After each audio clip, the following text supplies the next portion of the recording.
সম্মানিত হাজিরিন, আজকে আমরা জানব কুরবানি সম্পর্কে। আজকের আলোচনার বিষয় কুরবানি।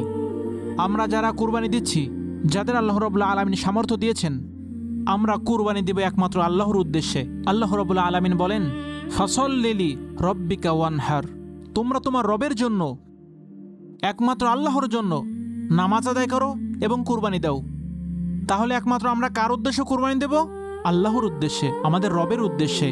কুরবানি দেওয়ার আগে অবশ্যই আমাদের অন্তরকে পরিশুদ্ধ করতে হবে, কারণ কুরবানি শুধু আর্থিক ইবাদত নয়, এটা ত্যাগ, আন্তরিকতা, এই তিনটা বিষয় মিলেই হচ্ছে কুরবানি। আল্লাহ রাব্বুল আলামিন বলেন, লা ইয়ানালুল্লাহু লুহুমুহা ওয়ালা দিমাউহা ওয়ালাকিন ইয়ানালুহু তাকওয়া মিনকুম। যে পশুটা কুরবানি দিচ্ছ, তোমাদের ওই পশুর রক্ত মাংস কোনো কিছুই আল্লাহর দরবারে পৌঁছায় না। আল্লাহ দেখেন তাকওয়া মিনকুম, অন্তরের ভয়, তাকওয়া, মনের মধ্যে কি আছে তাই।